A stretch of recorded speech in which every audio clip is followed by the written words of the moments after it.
Hi, this is the first of our video interviews, and of course it's only fitting that one of our oldest friends should be featured. We've known Bradley Price over 15 years, and we had a great time visiting him in New York last year. We attended the Wind Up Watch Fair together, and we sat down in his office to have a chat about what makes Autodromo special. If you like this video, please do like and subscribe, because with your encouragement, we hope to bring you many more of these videos going forward. Thanks for watching.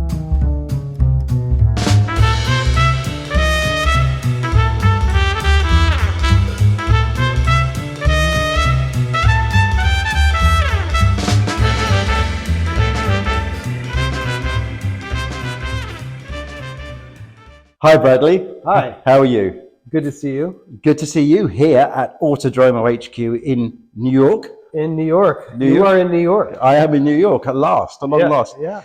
I'm here to join you at Wind Up. I'm really fascinated to see how the show's going. Yeah. And I wanted to sit down in front of the camera for our new YouTube channel and just discuss your journey in the watch industry, because we've known each other a long time now. Yeah. And I was saying to you earlier, I saw an interview where one of our friend journalists, about 2008, 2009, was talking about how he accidentally fell into watch journalism because it wasn't the thing that it is now. There were no wind-up watch fairs. There were no shows. Yeah. We were all very much isolated individuals working in our bedrooms, small offices. Yeah. In my apartment. I was in my apartment. Exactly. And I've always respected your design ethic because I think you always challenge the norm. I mean, we've got a few watches out here at the moment which are part of your current collection, but I've been here with you for the day, and there's nothing here that's easy. There's nothing that's traditional. Yeah. So I don't know if we want to start at the beginning because you're quite well known, but I thought I want to start in your mindset today as you look back at your journey.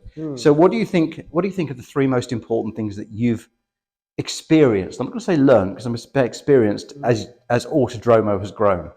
So that's a tough question. I mean, I think that the biggest challenge is having the ability to wear many hats. Yeah. So when you're a small company and you're just, one guy, you've got to do so many different things in order to make it run. You know? And so learning how to, new skills all the time of how to handle various situations, or, obviously I have a background in design, but then I had to learn how to, set up the business, make the business run, market the product, etc., and also do PR and outreach to people and so on. That was all a huge learning curve. So those are all things that I had to kind of pick up along the way, figure out along the way. And would you say that's largely been enjoyable, or would you say it's largely been a huge learning experience which has made the whole process more enjoyable? I mean, I think it's been enjoyable meeting interesting people, particularly watch and automotive journalists. It was really cool to have an excuse to talk to someone, let's say like Simon de Burton or like, Mick Walsh, or people you read their articles for years, and then you get to actually like talk to them about stuff and they're interested to talk to you. So that was pretty cool for me. Obviously to get coverage is exciting when you're like starting out and you see your watches online or in the print. It's pretty thrilling. So I think that was something that was a really big pleasure along the way. Yeah, but I think, I mean, you did get a lot of attention quite early, but I think that's because no one was doing what you were doing. Yeah, for sure. The segment of automotive watches was like very uncrowded in my price range, which is one of the reasons I started the brand, was that there was nothing for me to, as a customer, there was nothing for me to buy that was something that I thought was tasteful, considered design, and had an automotive history and like design chops all in one thing. You really had to be buying a several $1,000 watch to get into anything that was vintage or modern, that was kind of automotively relevant, that was good. And I think you'd agree with me, when we first started, or you first started this process, car enthusiasts to the level that you were quite a small breed. It seems to have blossomed, that automotive passion. Instead of getting smaller, it seems to have become much bigger now. Yeah, I would say so. Certainly, like there was a blogosphere, there was Yeah. a car blogosphere, but again, it was very geeky, and I was part of that whole thing. I had a blog at the time when I started Autodromo. I used to be a blogger as a hobby, and I think now it's just kind of moved into Instagram and TikTok. I guess I'm not on TikTok, but I feel like that's probably the next phase of it, so to speak. But certainly, Instagram replaced the blogosphere as Yeah. far as the visual content around cars and like the content creation around cars. Um, and I think it's become a lot less geeky, but a lot more focused on status, unfortunately. Yeah. However, geeky, and I think the word geeky is gone. I think in all the hobbies that were geeky and nerdy, they're gone now. I think there's now enthusiasts and specialty niches. Oh, that's a good You've point. always found your niche. In other words, you've always found something different. So we've been talking about cars and different cars that interest you, and you're very much in a niche, but then you find out that niche isn't so individual. In other words, there are people around the world who love those eras of racing. Yeah, yeah, Someone was saying to me, do I follow Formula One now? And I don't. Not because I don't think it's great, but there's just an era for me that works where yeah. it Same was, here. I mean, I mean, I was in the era of my nephew, however, he's obsessed with F1 now, and he's an yeah, American yeah, kid. When I was a kid, being an American kid that cared about F1, it was super weird. yeah. Nobody even knew what Formula One was, and Yeah, now, thanks to Drive to Survive, there's like a whole new generation of F1 absolutely. fans, and I think that's great. But I don't follow it personally. Yeah, A little bit, but I'm not like a diehard fan or anything anymore. yeah, no, exactly. Yeah. I just want to go into we were talking about the individual niches and your watches. I'm going to say this in a way that's maybe you're going to take offense at, but they are niche, aren't they? Everything you do is really individual. Mm-hmm. So I would say, and you can argue because you did say you're a small company and you've remained quite small, and that's deliberate. But you have a really intimate connection with all your database, and you've got a pretty extensive database now. Okay, let's not call it a database. Let's call it a club, Yeah. a Yeah. club of enthusiasts. And it must be quite rewarding for you to find that you've hit the niche that they understand. Well, that Because I is the think, best feeling when yeah, you put emotional content into the work. That I think that's what sets us apart from a lot of other brands is that emotional content. yeah, It's not just here's a rotor that looks like a Fuchs wheel from a Porsche because yeah, that's been done by like 6 different brands at this point, and it's even like kind of irritating to see it at this point. Um, that doesn't have any emotional content, but capturing like what does it a 911 feel like, or like why do we love Porsche, or how does it watch like evoke Porsche without just putting a Fuchs wheel on a rotor. That is what we're really good at, is capturing the emotional vibe of a time or a place or a type of car. And so when you put that emotional content in and then people pick it up like an antenna, that connection is really special for me when a customer says to me like, oh, it reminds me of this thing from the 80s. I don't remember what it was called, but I like totally remember this. yeah, I had a toy that did this thing, and this Group C watch, it reminds me of this Matchbox car I had because this yellow paint. Those are the kind of memories and the kind of emotional content that it just makes me so happy when people come up to me and say that it captured that for them. yeah. And I think what's interesting about that is I was going to say time travel, because it isn't just about what the car looks like or what the car sounds like. It's about the feel and the emotion of it, which I think is so important. Yeah. So I know you had a watch and you said T16 to me. And I knew immediately what a 205 T16 was. I mean, that was Yeah. my teenage boyhood car. Yeah. I was lucky enough to have a 205 GTI as one of Oh, my nice. third or fourth car in there. And that was the dream car for me. But that T16, that was a real era where there was, to me, still a style and glamour and a panache. I'm going to use the word panache to it. Yeah. Everything had a bit of flair to it, Yeah. even if it's looked at quite modern. And I think a lot of that era was unloved until people joined together and said, I remember that. Yeah, I remember when I first started doing the Group B watch, I was worried that not enough people would know what Group B Rally was. Yeah. I mean, obviously it had a huge fan base, but just since that was launched in 2015, okay, so it's getting on now. But the amount of content you'd see on Instagram now about Group B cars, Group B homologation cars, the knowledge base and familiarity with those cars has like exploded.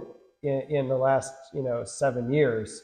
So it's kind of remarkable, really, how much knowledge and imagery have bubbled out, Yeah. compared to where it was. I think it was a fairly niche thing.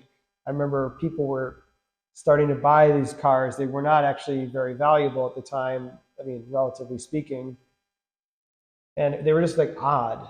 Well, I remember, I Like, think you know that I've got certain passions, and I had an E30 M3, yeah, and mine was a Group N E30 M3, which I owned with a couple of friends. But I was told that car first came to the market because they'd get to the last race in the season in Macau and sell the cars at Macau. right. They didn't want to bring them home. Yeah, It was just done. It was done. sell. It was over. That was last year's Right. car. Yeah.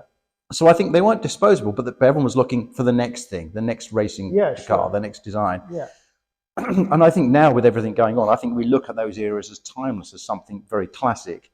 And I think you said it exactly right. I think you said exactly the right thing. It is that toy car. It is that picture. It is that sound. It's one of those things. I'm sure you can remember the first interesting car that a neighbor had or a member of the family had. I remember my dad had a Rover V8 with a Buick engine. I think it was a Buick-based engine. Oh, cool. And I could hear them coming home. And as a young, it was like getting to bed. But as I got older, that car was like, that sounds really good. That was the sound of home, that V8 Yeah, Buick yeah. engine. So I think there is an emotion there. Now I just want to go into some of the watches because Hmm. we this won't be an exclusive when we go tomorrow to wind up, but you're going to launch a new version of the Group B. Yeah. And that Group B has been a really interesting watch because I think that was another Bradley changing direction with Autodromo. Mm. And I think you said, you weren't sure people would get it, but people absolutely adored that watch. Yeah, it's become our sort of signature watch at this Yeah, point, yeah, I'd say. yeah. Did you imagine that would happen? Did you think it would be a niche player? Yeah. I didn't know what was going to happen. Uh, I I wasn't sure if people like what the price point reaction was going to be, Yeah. what the reaction to any of it was going to be. And also the original Group B, keep in mind, it didn't come on the bracelet. It came I remember with the like strap. these very thin nylon straps, and Mm. some people thought they were cheap, and some people loved it. And but the idea was that it was like the minimum amount of stuff to hold it to your wrist. So Yeah. just this very simple strap with the this racing harness inspired branding on it, which some company now it's like literally took that idea and made a whole brand out of selling straps with like the label on the inside like that. Yeah. Just like took that one idea that I had and made a whole thing. But I think what was interesting about that is you did because I remember those cars like the Metro V6, and then you had those rally cars, those crazy cars, which were to me an amalgamation of the old and new. They were almost old designs made with new technology. Well, that's the materials. 80s because Yeah. everything was like stuff left over from the 70s, but Yeah. then they put in new technology Yeah. and like turbocharged it or put plastic cladding on it, whatever it is. Yeah. But yeah, there was very few things in the 80s that were really 100% new. Yeah. I think maybe the Ferrari Testarossa might be the only thing I can think of where that was like a really clean sheet design, Yeah. that ushered in a new time. Because if you think of the other cars that were hot cars in the 80s, they were really extensions of 70s cars. Even the Group B cars. Yeah. Like you say, the Lancia 37 is really the beta Monte Carlo from the Yeah. 70s. Obviously the Countach was already a 10-year-old design by 911. 1980. Yeah. 911 goes without saying. Yeah. Yeah. I suppose the 944 was again, that still goes back to the 70s. I think you say that, but I think what happened there was the designs became more refined. I think certainly modern reliability came in then.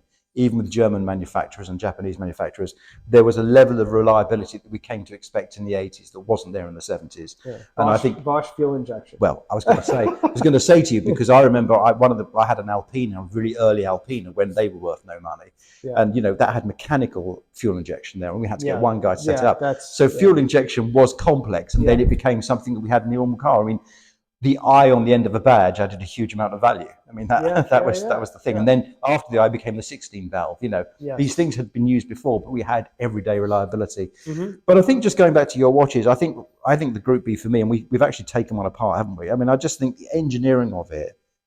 Yeah, it's a really unique case Yeah. construction that a lot of people don't know how they think that the titanium is just a bezel or just the case back, but it's actually the titanium is the watch head, Yeah. and the stainless steel piece is just essentially it's decorative. It holds it to your wrist, Yeah. and it's decorative, but it doesn't form any part of the waterproofing of the watch. No. The titanium is a capsule that contains the movement. Yeah, and I think it was a really clever design, and I think the elements on it were really good.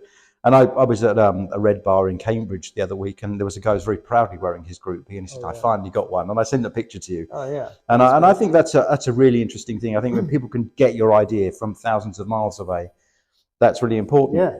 I just also wanted to go on to the Vallelunga because that was the watch that we first met over. Yeah. And I was looking at one of the cases again because I love rummaging in cases, and I really think that shows how everything's gone on. If you think about the specification of the new Vallelunga, in terms of we've got that automatic movement with a 60-hour power reserve. Yeah. The case finishing has changed entirely, hasn't it? Really, I mean. Yeah, it's definitely improved. Sapphire crystal with a slight dome, box crystal.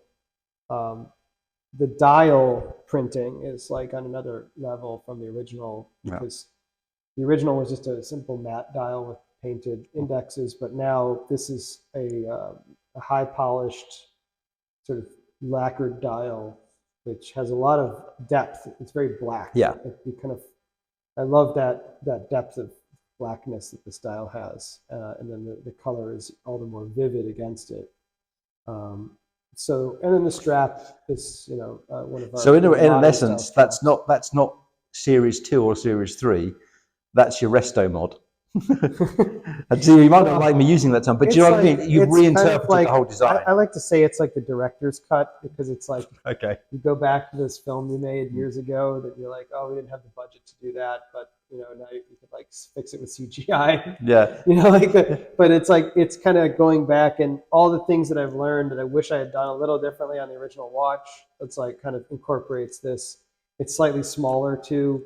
I mean, the size of the original was actually nice. It was 42, but with no lugs, so it was actually very wearable. It had nice wrist presence, but there's something a little bit more jewel-like about it in 40, and I like that. But I think as well, what's interesting is when you did that first watch, you were making a leap into the unknown. You were the first person to four-wheel drive in rally. Does it make sense? In other words, you had no precedent. An independent making a motoring-inspired watch with different materials, trying to appeal to an audience that you felt was there emotionally, but the physical you didn't know. I had no idea. And as you said, and then you got the reviews that people got it. People who understood that. And I know that many motoring journalists have got Autodromos in their collection, and many massive car collectors have got one as well. And we said, and I've often said this, it's not a price thing. They want what they want. It's tickling that desire. It really is. I think it's connecting on a level that says you understand what I understand, and I've got something that makes a difference. I think so too. So I think it's been a really interesting journey. And then we can move on to the Group C, because when that came out, I love that design. Again, it hit the zeitgeist of what I like really well. Yeah. And I think what people don't see from images alone, and I've often deceived the watches, they don't see the quality of finishing on it.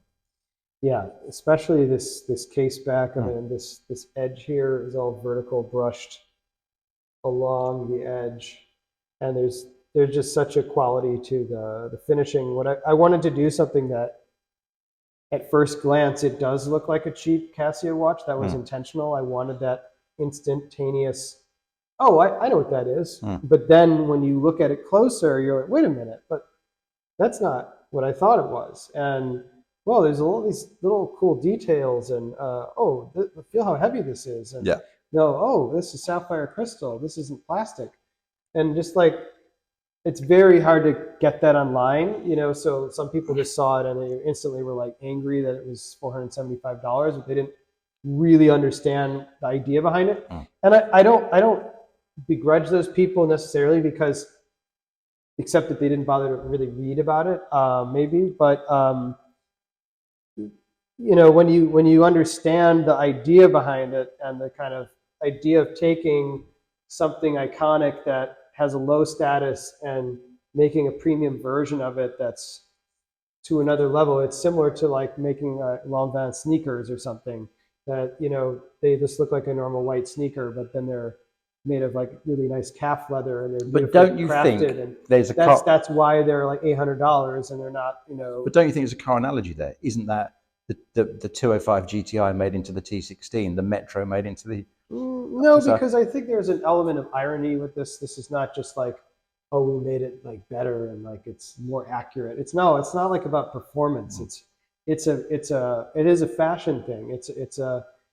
It's an idea of taking some element of like cheap mass culture and making an elevated, okay, sophisticated version of it that people with distinction who understand those differences can wear it and say like, isn't this cool? Because it is not that $60 watch. This is something that's made to another level entirely. but also it does have the tactility and the detail there to give you pleasure. Oh So I yeah, said to you, that's not rubber, and you said no, it's FKM rubber, which is, as you and I know, is quite a very high quality, almost yeah, aviation material there. And yeah. again, well, you and I know as well that in the industry there are things on that watch that will be inordinately expensive compared to other elements, and people follow other elements.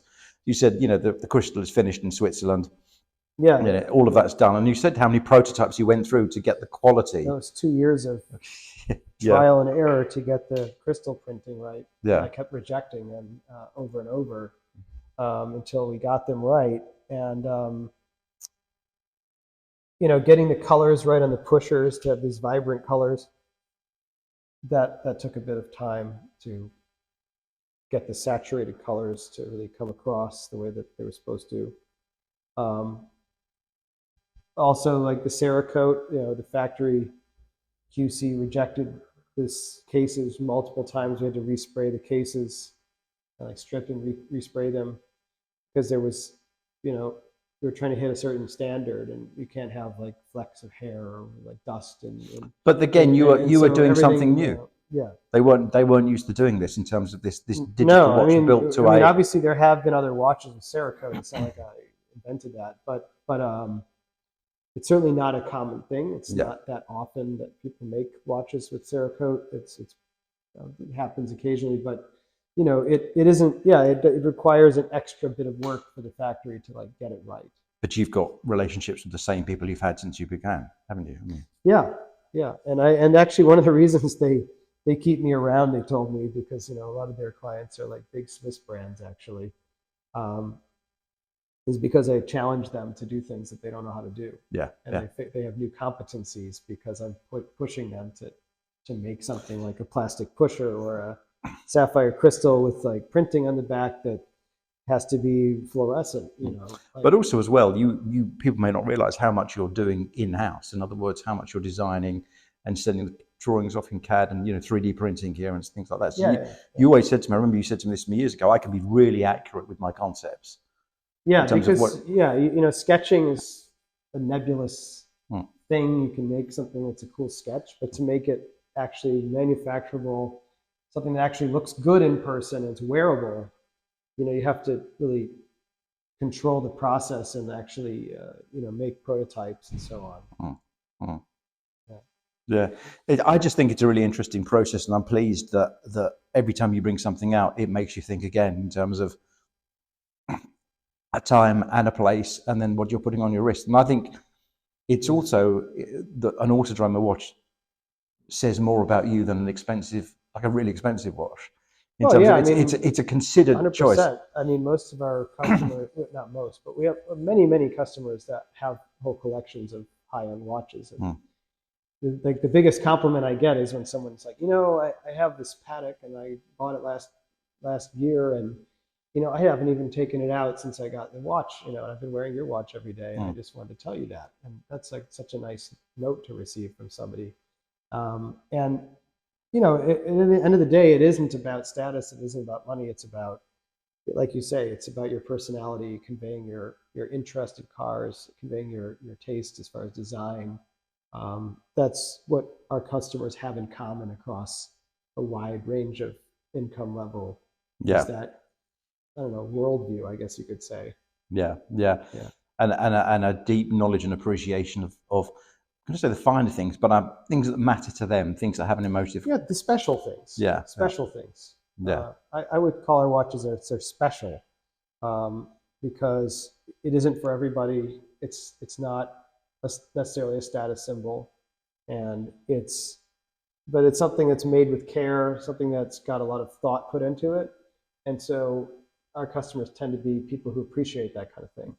So they might be into like selvage denim, or they might be into, menswear for the same type of reason. It's like they don't want to just buy a factory thing. They want to buy something that somebody made it and thought about it. And of course, you have done a high, I'm going to say high-end project, but let's say a more bespoke project with the Ford GT watch that you did. Yeah. Because that was a watch available only to owners of Ford GTs. Yep. And those watches were customizable, so they were more bespoke. So you could highly customizable. Yeah. And again, you used a variety of materials. You used ceramic, and you used crystal, and the dials were complex, and very complex. And I think that shows that you're prepared to challenge the watch industry norm, and then the relationship with the customer to a much greater degree. But there's only so much you can do. If I ask you what you see for the future of the industry or Autodromo, and that's why I'm not pinning you down with that question, what do you have in mind? Do you think people are going to become bigger collectors? Do you think they're going to become more focused? Do you think they, as people go on the journey, they go up market? Do you think, where do you think people go? That's a very good question, and I don't really know the answer. I think sometimes I wonder if there will ultimately be a point at which the micro brands, which I hate that term, but small independent brands like mine, ultimately start to consolidate in some way to share production capacity and so on, and like after sales service and something like that. I kind of wonder if somehow there'd be sort of a coalescing of like the stronger brands somehow. But at the same time, those brands are not always friendly to each other, although mostly they are. Yeah. Mostly they're very good to each other, which is something I really appreciate about the community, is actually that people are, on one hand, they're slightly competitive, but on the other hand, they're like very like. Well, I think everyone's creative in the industry, aren't they? So when you've created something and you've brought they it to know market, what it is to go through this process. Yeah. So you can't like I never say negative things about other brands publicly, and most of the time not even really privately, because I have too much respect. Even if it's something I don't like personally or don't think is very good, I know how hard that person worked to make that thing, and I respect that person for trying and for like putting themselves out there and for like making the effort, taking the risk. And so even if it's not my cup of tea, it might be someone else's cup of tea. So who am I to be this, say stuff about it, So I think there's a lot of that. I would think I'm not the only brand owner that feels that way, where, you see what it's like to go through it, and you see other people, and you want to help them along, or you want to give them some guidance occasionally, or you just want to celebrate when they succeed. Yeah. And I think that's a nice thing that the larger watch industry is like completely not that way. No. Well, they're like completely, that's a whole other universe if you think about it. It's more like small, producers of anything, it's kind of like a. And I think competitive is the wrong word. I think it's not competitive. I think it's an audience, it's a community.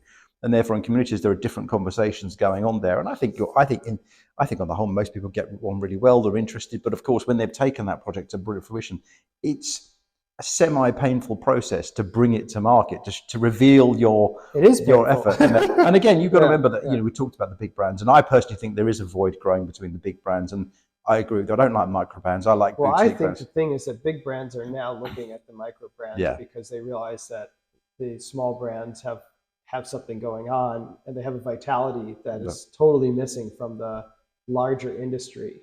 And so I've noticed that some of the big brands are behaving in a way more like independent small brands. I'll give you an example. Like I think Timex, which is a huge brand with like major name recognition around the world, right? They've been doing a lot more higher quality production, vintage inspired pieces, things that have more of a, an emotional content or a storyline. And they're not just random crap that's just for a mall and who knows what it's for. And just stuff. Like, I feel like they were really just producers of stuff for a very long time. And in many of their SKUs still are, but I'm just noticing that there's there's more of a point of view, let's say, about what they make now. And I'm not trying to promote them. You should buy my stuff. But well, but I give them a lot of respect because they're a big brand that's recognized that, hey, we could still think about things like a small brand, and we have the resources to make things happen. And I think a couple of other brands are seeing that opportunity as well.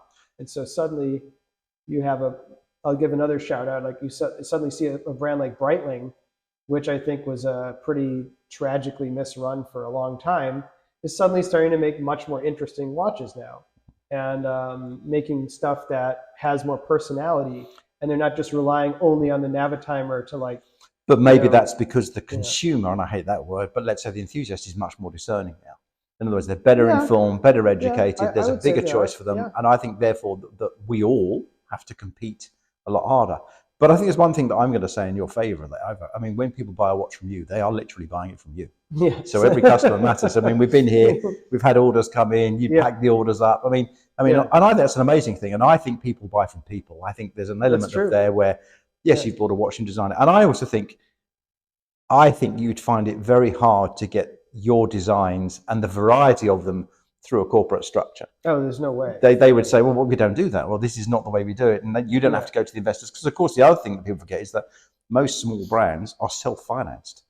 There's no 100%. Plan to go back to the bank to say, we need another loan. But if we're just not that size, really. We're just too small. Yeah, and we also don't have a distribution network where we can just shove merchandise onto distributors to get rid of it. Yeah. And then it just goes out and it's just discounted. And, like the big brands are, they just they lay inventory onto their retail network to get rid of it. Yeah. And then it just sits there in various places and gets discounted and whatever. Ultimately you're, as a brand owner and as a small business, you're so much more accountable for your own successes and failures. Yeah. Because there's nowhere to pass the buck. There's nowhere to blame except yourself. And you can get mad at, that people didn't get it or something, or at the end of the day, you're the one who's accountable. Yeah. Yeah. And I think also that involves the passion of not just you, but your family and everyone involved with the brand, because that they know you're bearing your soul to a degree. Because this is your passion and the inspiration behind it. As you said, some of these eras of racing, you don't know if people are going to be cognizant of them or interested in them. And I think it's rewarding when you find someone who has the same enthusiasm as you at certain times. Now, I'm going to end this interview, and I haven't thought this through, so I'm going to just jump on you. And we've known each other a long time, just to say, I'm going to ask you 3 questions, and I'm going to see how you answer. So if you could step back in time to any period of motor racing, and you had to pick one year and one place or one series of racing, where would you go back to? Oh, that's a tough one. I had to pick one year.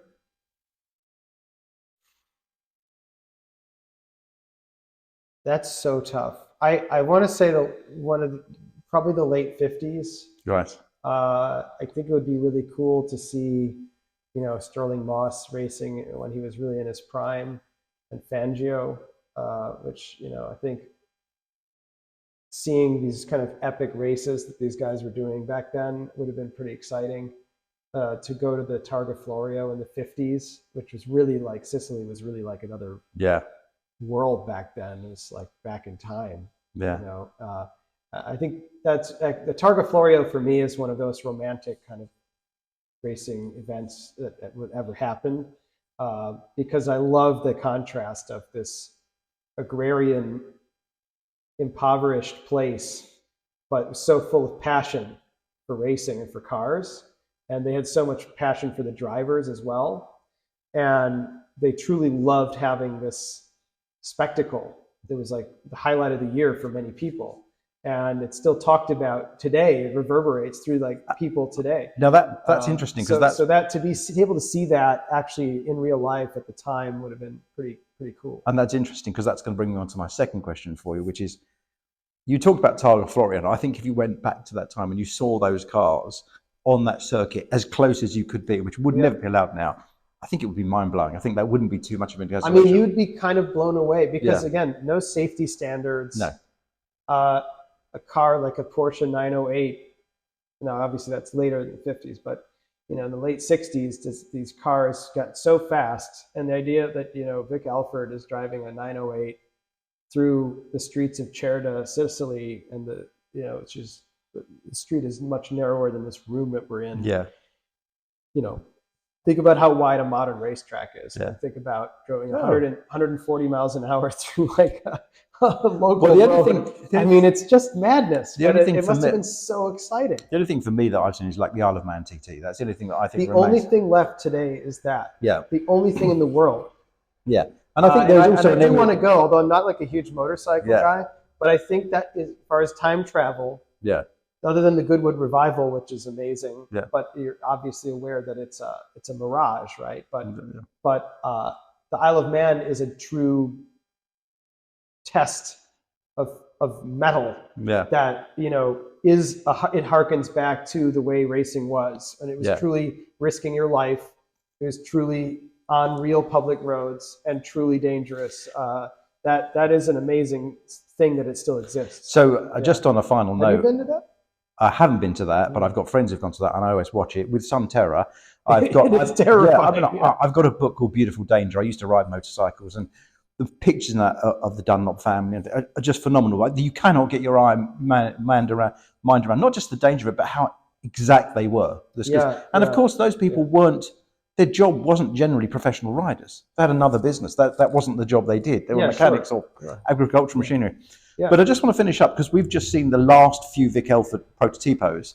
And you've only got really very, very few left, and they may be gone by after this weekend. But when you met Vic Elford, because you did a range of watches with him, and sadly we lost him last year, how did you really feel? I mean, it would have been nice to feel him, but you must have been like surreal. It's surreal that this person is sitting right in front of you like this that did all these things, and it's like, to me, it's like meeting an astronaut that's been to space. It's like this person drove these superhuman cars and was not only didn't die or crash them. I mean, he crashed a few times, but the point is that he survived that era, which was such a terrible era for drivers to be killed. And he's still alive, right, at that time. And think of like what he experienced and the challenges that he faced, and how he was able to do this thing that was so difficult that very few people in the world could do it. It is an amazing thing to see an old man who's sitting in front of you that, again, I liken it to people who've been to war or people who've been to space. It's like what he had accomplished is a remarkable feat, I think that's a great place to end, really, because I think that was just a brilliant culmination. But I would imagine that the best is yet to come with you. I think we've got some amazing watches, and I think you really got a variety that belies how individual and unique Autodromo are. I mean, you think about it, you've done the Group B chronograph, you've done the Group B watches, you've done the Group C digital, you've got the Vallelungas.